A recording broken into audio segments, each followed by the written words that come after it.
Hello friends, welcome to Johnny Talks. तो आज की इस वीडियो में दोस्तों हम डिस्कस करने वाले हैं जनरल साइंस के बहुत ही शानदार प्रश्न। आज हम जनरल साइंस के टॉप 40 क्वेश्चन डिस्कस करने वाले हैं इस वीडियो में। और दोस्तों एचपी पुलिस कांस्टेबल एग्ज़ाम से संबंधित ये जो हमारी क्लास है ये है 49th। अगर इससे पहले की 48 क्लासेज आपने नहीं देखी हैं तो आप हमारे चैनल की प्लेलिस्ट में जाकर देख सकते हैं और अपनी तैयारी को बूस्टअप कर सकते हैं। तो दोस्तों चलिए शुरू करते हैं आज की इस वीडियो को पहले प्रश्न के साथ। अगर दोस्तों आप इस वीडियो की पीडीएफ पाना चाहते हैं तो आप हमारे टेलीग्राम चैनल को ज्वाइन कर लेना, जिसका जो लिंक है वो आपको डिस्क्रिप्शन बॉक्स में मिल जाएगा। तो चलिए शुरू करते हैं आज की इस वीडियो को पहले प्रश्न के साथ। पहला प्रश्न है आपके लिए, चुंबकीय क्षेत्र की माप की इकाई क्या है? तो आपको बताना है दोस्तों चुंबकीय क्षेत्र की माप की इकाई क्या है। ऑप्शन आपके सामने है, टेस्ला, एम्पियर, वोल्ट या फिर ओम। तो दोस्तों चुंबकीय क्षेत्र की जो माप की जो इकाई है वो है टेस्ला। तो ऑप्शन ए जो है वो सही हो जाएगा, टेस्ला इसका सही आंसर हो जाएगा। और बाकी दोस्तों एम्पियर जो है ये है विद्युत धारा की, और जो कोबाल्ट है दोस्तों ये तो एक एलिमेंट है जिसका जो एटॉमिक नंबर है वो है 27। और बात करें ओम की, तो ओम जो है दोस्तों एसआई यूनिट है, इलेक्ट्रिक रेजिस्टेंस की ओम जो है वो एसआई यूनिट है। तो आपने इससे जुड़ी इतनी सारी बातें याद रखनी हैं। नेक्स्ट क्वेश्चन है दोस्तों, नेक्स्ट है, ठोस कपूर से कपूर वाष्प बनाने की प्रक्रिया को क्या कहते हैं? आपको बताना है। तो ऑप्शन आपके सामने हैं, बाष्पीकरण, हिमीकरण, पिघलना या फिर ऊर्ध्वपातन। तो दोस्तों आपसे पूछा गया है किसी चीज़ को अगर ठोस से सीधा डायरेक्ट वाष्प में बदल दिया जाए, यानी कि लिक्विड की प्रोसेस उसमें शामिल ना हो, तो उस विधि को क्या कहा जाता है? तो दोस्तों उस विधि को कहा जाता है सब्लिमेशन, यानी कि ऊर्ध्वपातन। तो ऑप्शन डी जो है वो सही हो जाएगा, ऊर्ध्वपातन। यहाँ पर कोई भी जो चीज़ होती है ठोस से डायरेक्ट गैसीय अवस्था में रूपांतरित हो जाती है, यानी कि उसमें जो लिक्विड जो एक अवस्था है, स्टेज है, उसमें परिवर्तित नहीं होती है कोई वस्तु, तो उसे सब्लिमेशन यानी कि ऊर्ध्वपातन कहा जाता है। नेक्स्ट क्वेश्चन है, पृथ्वी के गर्भ में दूसरा सबसे पाया जाने वाला धातु कौन सा है? ऑप्शन आपके सामने हैं, लोह, एल्यूमिनियम, तांबा या फिर जस्ता। तो दोस्तों यहाँ पर पूछा गया है धातु। अगर यहाँ पर एलिमेंट पूछा जाता सबसे ज़्यादा तो वो है ऑक्सीजन, और सबसे ज़्यादा जो यहाँ पर पूछी गई है धातु। तो दोस्तों आप देख सकते हैं यहाँ पर पूछा गया है पृथ्वी के गर्भ में दूसरा सबसे पाया जाने वाला धातु कौन सा है? तो दूसरा सबसे पाया जाने वाला जो धातु है वो है दोस्तों लोह। तो ऑप्शन ए जो है वो सही हो जाएगा। आपने नीफे के बारे में पढ़ा होगा, नीफे। तो Ni से निकेल और Fe से आयरन। तो इसका ऑप्शन ए जो है वो सही हो जाएगा, लोह इसका सही आंसर हो जाएगा। नेक्स्ट है, एस्बेस्टस किन धातुओं का मिश्रण है? तो दोस्तों आपसे पूछा गया है जो एस्बेस्टस है किन धातुओं का मिश्रण है? ऑप्शन है कैल्शियम और मैग्नीशियम, तांबा, जिंक और मैग्नीज, शीशा और लोहा या फिर कैल्शियम और जिंक। दोस्तों वैसे तो जो एस्बेस्टस है यह 4-5 धातुओं की मिश्र धातु है, लेकिन दोस्तों मुख्यतः इसमें कैल्शियम और मैग्नीशियम इसका सही आंसर हो जाएगा। ऑप्शन ए जो है वो करेक्ट हो जाएगा। और बात करें एस्बेस्टस की, तो दोस्तों इसका जो यूज़ किया जाता है, जैसे घर की जो सीलिंग वगैरह होती हैं, फ्लोर टाइल वगैरह में एस्बेस्टस का यूज़ किया जाता है। इसमें आयरन और सोडियम अन्य धातुओं का भी यूज़ किया जाता है। नेक्स्ट है, हेंस-क्लेबर विधि किसके उत्पादन की व्यापारिक विधि है? तो आपको बताना है। ऑप्शन है कास्टिक सोडा, नाइट्रिक अम्ल, सल्फ्यूरिक अम्ल या फिर ब्लीचिंग पाउडर। तो हेंस-क्लेबर जो विधि है ये किसके उत्पादन की व्यापारिक विधि है? तो ये है दोस्तों ब्लीचिंग पाउडर। तो ऑप्शन इसका डी जो है वो सही हो जाएगा, ब्लीचिंग पाउडर। और दोस्तों इसका जो केमिकल फॉर्मूला है वो है CaOCl2। और जो सल्फ्यूरिक अम्ल है इसको अम्लों का सम्राट कहा जाता है, H2SO4। और आप कमेंट करके बताएं दोस्तों कास्टिक सोडा का जो केमिकल नेम है वो क्या है? और जो नाइट्रिक अम्ल है इसका फॉर्मूला होता है HNO3। नेक्स्ट है, वाटर टैंकों में शैवाल को नष्ट करने के लिए किस रसायन का प्रयोग किया जाता है? ऑप्शन है copper sulphate, magnesium sulphate, zinc sulphate या फिर नाइट्रिक अम्ल। तो दोस्तों वाटर टैंक जो होते हैं उसमें शैवाल को नष्ट करने के लिए कॉपर सल्फेट का यूज़ किया जाता है। ऑप्शन जो ए है वो सही हो जाएगा, कॉपर सल्फेट। और जो कॉपर सल्फेट है दोस्तों इसको नीला थोथा के नाम से भी जाना जाता है। नेक्स्ट है, कृत्रिम वर्षा कराने में किस रसायन का प्रयोग किया जाता है? Sodium iodide, silver bromide, silver chloride या फिर सिल्वर आयोडाइड। तो दोस्तों जो कृत्रिम वर्षा कराने में जिस रसायन का प्रयोग होता है वो होता है सिल्वर आयोडाइड। तो ऑप्शन इसका जो डी है वो सही हो जाएगा, सिल्वर आयोडाइड। और बात करें सिल्वर ब्रोमाइड की, तो दोस्तों सिल्वर ब्रोमाइड का प्रयोग किया जाता है जैसे फोटोग्राफी या फिर फोटोग्राफी में इसका यूज़ किया जाता है। नेक्स्ट है दोस्तों, कौन सा प्रोटीन रक्त को थक्का जमाने में मदद करता है। तो आपको बताना है कौन सा प्रोटीन रक्त को थक्का जमाने में मदद करता है। ऑप्शन है फाइब्रिनोजन, हिपेरिन, पेप्सिन या फिर केसिन। तो दोस्तों जो रक्त को थक्का जमाने में प्रोटीन मदद करता है तो दोस्तों वो है फाइब्रिनोजन। तो ऑप्शन इसका ए जो है वो करेक्ट हो जाएगा। फाइब्रिनोजन जो प्रोटीन है दोस्तों ये रक्त के थक्का जमाने में मदद करती है। और जो हिपेरिन है दोस्तों यह रोकती है, यानी कि यह रक्त का थक्का बनने नहीं देती है। और आपसे यहाँ पर इससे संबंधित दोस्तों एक और प्रश्न है, जो बोट वगैरह के दौरान जो अंगूठों पर उंगली पर स्याही लगाई जाती है दोस्तों, तो उसमें कौन सा किस रसायन का प्रयोग किया जाता है। तो वो होता है दोस्तों सिल्वर नाइट्रेट। आपने ये भी बात याद रखनी है। नेक्स्ट है, ताप युग्म तापमापी किस सिद्धांत पर आधारित है। ओम के सिद्धांत, हुक का सिद्धांत, केल्विन सिद्धांत या फिर सीबे के सिद्धांत पर। तो दोस्तों जो ताप युग्म तापमापी होता है वो सीबे के सिद्धांत पर आधारित है। तो ऑप्शन इसका डी करेक्ट हो जाएगा, सीबे के सिद्धांत पर। नेक्स्ट है, एक बैरल में कितने लीटर होते हैं आपने बताना है। 159, 160, 155 या फिर 158। तो एक बैरल जो होता है उसमें 159 लीटर होते हैं। तो ऑप्शन ए करेक्ट हो जाएगा, 159। नेक्स्ट क्वेश्चन है, डॉक्टरी थर्मामीटर को डैश डैश में डुबोकर रोगाणु रहित बनाया जाता है। तो जो डॉक्टरी थर्मामीटर होता है उसको ऑप्शन आपके सामने है, जल्दी बताइए। तो इसका ऑप्शन जो डी है वो सही हो जाएगा, अल्कोहल में डुबाकर दोस्तों रोगाणु रहित बनाया जाता है। ऑप्शन डी करेक्ट हो जाएगा। नेक्स्ट है, प्याज एवं लहसुन में गंध किसके कारण आती है। तो आपको बताना है कौन से एलिमेंट के कारण जो प्याज एवं लहसुन होते हैं उनमें से गंध आती है। कैल्शियम, सोडियम, पोटेशियम या फिर मैग्नीशियम। प्याज और लहसुन से जो गंध आती है इसका आने का कारण है पोटेशियम। तो ऑप्शन सी सही हो जाएगा, पोटेशियम। नेक्स्ट है दोस्तों, मानव शरीर में इन्फेक्शन को रोकने के लिए कौन सा विटामिन मदद करता है। तो दोस्तों ऑप्शन आपके सामने है, vitamin A, vitamin B, vitamin C या फिर इनमें से कोई नहीं। तो जो मानव शरीर है उसमें इन्फेक्शन को रोकने के लिए विटामिन ए मदद करता है। ऑप्शन ए करेक्ट हो जाएगा, विटामिन ए। विटामिन की खोज किसने करी थी दोस्तों, आप कमेंट करके जरूर बताएं। नेक्स्ट क्वेश्चन है, अस्थि में कौन सी प्रोटीन पाई जाती है। ऑप्शन है ओसिन, इलास्टिन, गोसिपिन या फिर प्रोलमिन। तो दोस्तों अस्थि जो होती है यानी कि हड्डी, उसमें जो प्रोटीन पाई जाती है वो है ओसिन। तो ऑप्शन इसका ए करेक्ट हो जाएगा, ओसिन प्रोटीन पाई जाती है हड्डी में। नेक्स्ट है, लकवा रोग किस विटामिन की कमी के कारण होता है। ऑप्शन है vitamin C, vitamin B1, B6 या फिर B7। तो दोस्तों जो लकवा रोग होता है ये होता है विटामिन B7 की कमी से। ऑप्शन डी करेक्ट हो जाएगा। और बात करें विटामिन B7 की, इसका जो केमिकल नेम होता है B7 का दोस्तों वो है बायोटिन।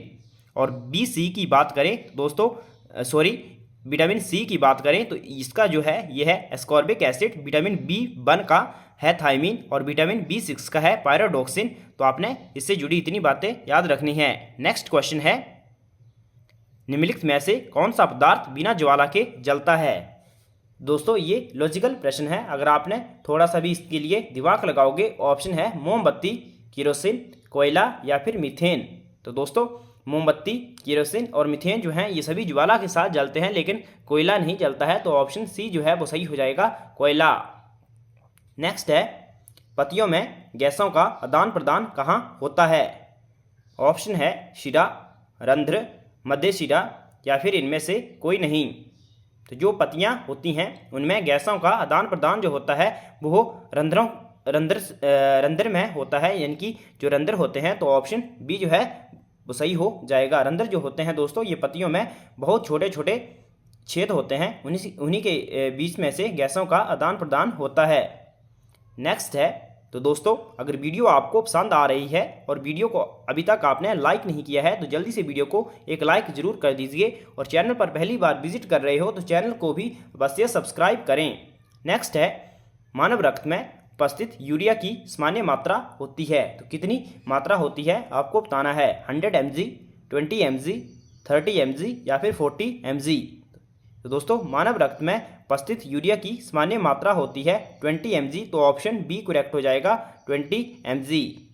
नेक्स्ट क्वेश्चन है, मनुष्य में वृक्क एक तंत्र का भाग है जो संबंधित है, तो आपको बताना है। ऑप्शन है पोषण, श्वसन, उत्सर्जन या फिर परिवहन। तो दोस्तों जो वृक्क है वो मानव शरीर में उत्सर्जन तंत्र का भाग है, तो ऑप्शन इसका सी करेक्ट हो जाएगा, उत्सर्जन तंत्र। नेक्स्ट है, पौधों के वायवीय भागों से जल के निष्कर्षण की क्रिया कहलाती है, तो आपको बताना है उस प्रक्रिया को क्या कहा जाता है। परागण, निषेचन, विसरण या फिर बाष्पोत्सर्जन। पौधों के वायवीय भागों से जल के निष्कर्षण की क्रिया जो है वो कहलाती है बाष्पोत्सर्जन, तो ऑप्शन इसका डी जो है वो करेक्ट हो जाएगा, बाष्पोत्सर्जन। नेक्स्ट है, वे प्रक्रम जिनके द्वारा शरीर में ऊर्जा का उत्पादन होता है क्या कहलाती है। श्वसन, पोषण, उत्सर्जन या फिर उत्तेजनशीलता। तो जल्दी कमेंट करके इसका आंसर बताएं। तो इसका जो सही आंसर है, वे प्रक्रम जिनके द्वारा शरीर में ऊर्जा का उत्पादन होता है कहलाता है श्वसन, तो ऑप्शन इसका ए जो है वो करेक्ट हो जाएगा, श्वसन। नेक्स्ट क्वेश्चन है, मानव में डायलिसिस थैली है, नेफ्रॉन, न्यूरॉन, माइटोकॉन्ड्रिया या फिर कोई नहीं। तो मानव शरीर में जो डायलिसिस थैली है वो है नेफ्रॉन दोस्तों, ऑप्शन ए करेक्ट हो जाएगा। और न्यूरॉन जो है दोस्तों ये है हमारे नर्वस सिस्टम की यूनिट इकाई जो है न्यूरॉन है, और माइटोकॉन्ड्रिया जो है दोस्तों इसको कोशिका का शक्ति घर भी कहा जाता है, यानी कि power house of cell mitochondria को कहा जाता है। नेक्स्ट क्वेश्चन है, निम्न में से कौन सी तरंगे आम टीवी रिमोट कंट्रोल द्वारा उपयोग की जाती हैं। रेडियो तरंगे, लेज़र, इंफ्रारेड तरंगे या फिर अल्ट्रासोनिक तरंगे। तो आम टीवी कंट्रोल जो दोस्तों टीवी का रिमोट होता है उसमें जो वेव्स होती हैं वो होती हैं इंफ्रारेड वेव्स, तो ऑप्शन सी करेक्ट हो जाएगा, इंफ्रारेड वेव्स। और बाकी सैटेलाइट्स वगैरह में दोस्तों रेडियो वेव्स या फिर माइक्रो वेव्स का यूज़ किया जाता है। नेक्स्ट है, कौन सी गैस सुरक्षित और ज़्यादातर सभी आग बुझाने की मशीनों में उपयोग की जाती है। तो आपको बताना है, काफ़ी आसान प्रश्न है। ऑप्शन है nitrogen dioxide, carbon dioxide, sulphur dioxide या फिर नाइट्रस ऑक्साइड। तो दोस्तों जो कार्बन डाइऑक्साइड गैस होती है वो सभी आग बुझाने की मशीनों में उपयोग की जाती है, तो ऑप्शन इसका बी करेक्ट हो जाएगा, कार्बन डाइऑक्साइड। और दोस्तों नाइट्रस ऑक्साइड जो है इसको हास्य गैस भी कहा जाता है। नेक्स्ट है, निम्नलिखित में से किससे फोटोस्टेट मशीन का ड्रम बना होता है। तो आपको बताना है किस से, ये जो ऑप्शन दिए हुए हैं निम्नलिखित में तत्वों में से किससे जो फोटो मशीन होती है उसका ड्रम बना होता है। Aluminium, selenium, barium, caesium. तो दोस्तों जो फोटोस्टेट मशीन का ड्रम बना होता है वो बना होता है सेलेनियम का, ऑप्शन बी करेक्ट हो जाएगा, सेलेनियम। नेक्स्ट क्वेश्चन है, यदि हम कहें कि बच्चे का IQ 100 है तो इसका अर्थ क्या होगा। तो ऑप्शन है बच्चे का प्रदर्शन औसत से नीचे है, बच्चे का प्रदर्शन औसत से ऊपर है, बच्चे की मानसिक उम्र उसकी वास्तविक उम्र के बराबर है, या फिर बच्चे का प्रदर्शन बेहतर नहीं हो सकता। तो ऑप्शन इसका सी करेक्ट हो जाएगा, बच्चे की मानसिक उम्र उसकी वास्तविक उम्र के बराबर है यदि बच्चे का IQ जो है वो 100 है। नेक्स्ट है, कौन सा बैक्टीरिया दही के गठन के लिए जिम्मेदार है। तो ऑप्शन आपके सामने हैं, जल्दी से बताइए। तो दोस्तों जो बैक्टीरिया दही के गठन के लिए जिम्मेदार है वो है लैक्टोबैसिलस एसिडोफिलस, तो ऑप्शन इसका जो बी है वो करेक्ट हो जाएगा, लैक्टोबैसिलस एसिडोफिलस इसका सही आंसर हो जाएगा। नेक्स्ट है, मिट्टी में मौजूद निम्नलिखित जीवाणुओं में से कौन सी एक विशिष्ट गंध पैदा करता है जब धरती पर वर्षा होती है। तो ऑप्शन आपके सामने हैं, स्ट्रेप्टोमाइसिट्स या फिर स्ट्रेप्टोमाइसिस या फिर डिप्लोमाइसिट्स या फिर माइक्रोकोसिस। तो आपने बताना है इसका सही आंसर क्या है। तो दोस्तों जब धरती पर वर्षा होती है तो इनमें से जो स्ट्रेप्टोमाइसिस है। ऑप्शन ए जो है वो सही हो जाएगा। ये जो जीवाणु है दोस्तों, ये एक विशिष्ट गंध पैदा करता है जब धरती पर वर्षा होती है। तो ऑप्शन ए इसका करेक्ट हो जाएगा। नेक्स्ट क्वेश्चन है, कौन सी गैस एक ऐसी इमारतों में जमा हो सकती है जिसमें खिड़कियां ना हो? ऑप्शन है हीलियम, नियॉन, आर्गन और रेडॉन। तो दोस्तों ऐसी गैस है रेडॉन। तो ऑप्शन इसका डी जो है वो करेक्ट हो जाएगा। रेडॉन इसका सही आंसर हो जाएगा। नेक्स्ट है, शहद गन्ने से बनी चीनी या कॉर्न सिरप की तुलना में मीठा होती है। तो आपको बताना है निम्न में से कौन सी कार्बन शर्करा इसके लिए जिम्मेदार है? डेक्सट्रोज, लेबुलोज, सुक्रोज या फिर फ्रक्टोज। तो इसके लिए जो जिम्मेदार शर्करा है वो है लेबुलोज। तो ऑप्शन इसका बी जो है वो करेक्ट हो जाएगा, लेबुलोज। नेक्स्ट क्वेश्चन है, निम्न में से किस माध्यम में ध्वनि की गति सबसे अधिक होती है? तो ऑप्शन आपके सामने दिए हुए हैं, वायु, कांच, जल या फिर लकड़ी। तो दोस्तों आपको पता है जो ध्वनि की सबसे ज़्यादा चाल है वो है ठोस माध्यम में सबसे ज़्यादा होती है। तो इनमें से जो ठोस नज़र आ रहा है वो है कांच। तो ऑप्शन इसका बी करेक्ट हो जाएगा, कांच। नेक्स्ट है, टायर की खोज किसने की थी? आपको बताना है। ऑप्शन है गैलीलियो, कोल्ट, फेराडे या फिर डनलप। तो जो टायर है दोस्तों, इसकी जो खोज करी गई थी वो करी गई थी डनलप के द्वारा। ऑप्शन इसका डी करेक्ट हो जाएगा, डनलप। नेक्स्ट क्वेश्चन है, गुब्बारे में निम्न में से कौन सी गैस भरी जाती है? तो दोस्तों जो गुब्बारा होता है उसमें आपको बताना है कौन सी गैस भरी जाती है? नियॉन, रेडॉन, हीलियम या फिर आर्गन। तो जो गुब्बारा होता है उसमें भरी जाती है helium gas. Option C correct हो जाएगा, हीलियम गैस भरी जाती है। नेक्स्ट है, निम्न में से किसे आमतौर पर स्वर यंत्र कहा जाता है? ऑप्शन है ट्रैकिया, फेर्निक्स, अधिब्रिक या फिर लैरिनिक्स। तो जो स्वर्तन यंत्र कहा जाता है वो कहा जाता है लैरिनिक्स को। ऑप्शन इसका डी करेक्ट हो जाएगा, लैरिनिक्स को आमतौर पर स्वर यंत्र भी कहा जाता है। नेक्स्ट है, एलिसा टेस्ट किसके परीक्षण के लिए किया जाता है? तो दोस्तों जो एलिसा टेस्ट होता है ये किया जाता है HIV के परीक्षण के लिए। तो ऑप्शन इसका बी जो है वो सही हो जाएगा, HIV यानी कि एड्स के लिए ह्यूमन इम्यूनो वायरस। जो एड्स होता है उसकी जो फुल फॉर्म होती है वो होती है acquired immuno deficiency syndrome. Next है, पायरिया रोग किस अंग से संबंधित है? तो आपने काफ़ी बार सुना होगा, टीवी में भी इसकी एड्स आती रहती हैं। तो जो पायरिया रोग होता है दोस्तों वो संबंधित है। ऑप्शन इसका जो बी है वो सही हो जाएगा, मसूड़ा से संबंधित है। जो दांतों के मसूड़े होते हैं उनसे संबंधित है। तो ऑप्शन बी इसका करेक्ट हो जाएगा। दांतों में जो खून वगैरह निकलता है तो इसी रोग की वजह से होता है। नेक्स्ट है, एड्स रोग शरीर के किस भाग को प्रभावित करता है? ऑप्शन है रोग प्रतिरोधक प्रणाली, तंत्रिका प्रणाली, संपूर्ण शरीर या फिर उपरोक्त में से कोई नहीं। जो एड्स रोग होता है वो प्रभावित करता है दोस्तों रोग प्रतिरोधक प्रणाली को। तो ऑप्शन इसका ए जो है वो सही हो जाएगा, रोग प्रतिरोधक प्रणाली, जिसके कारण फिर धीरे धीरे जो हमारी शक्ति है कमज़ोर होने लगती है और शरीर को दोस्तों अनेक बीमारियां घेर लेती हैं। नेक्स्ट है, कोई भी रोग जो है वो आसानी से लग जाता है। ऑप्शन है, नेक्स्ट क्वेश्चन, निम्न में से कौन एक स्तनपायी नहीं है? तो ऑप्शन आपके सामने है, गाय, मछली, बहेल या फिर बकरी। इनमें से आपको बताना है कौन सा स्तनपायी नहीं है। तो ऑप्शन इसका जो बी है वो सही हो जाएगा दोस्तों, मछली जो है वो स्तनपायी नहीं है। तो ऑप्शन बी इसका करेक्ट हो जाएगा। बाकी गाय, भेल और बकरी जो है वो स्तनपायी हैं। नेक्स्ट क्वेश्चन है, कौन सा तेल उपजाऊ पौधा है? आम, मूंगफली, आलू, टमाटर। तो इनमें से जो तेल उपजाऊ पौधा है वो है दोस्तों मूंगफली। तो ऑप्शन इसका बी करेक्ट हो जाएगा, मूंगफली जो है इन ऑप्शन में से तेल उपजाऊ पौधा है। नेक्स्ट है, किस रोग से पीड़ित व्यक्ति के लिए मुख्य मुना आर्द्रीकरण चिकित्सा का अनुमोदन किया जा सकता है? ऑप्शन है एड्स, मलेरिया, हैजा या फिर टाइफाइड।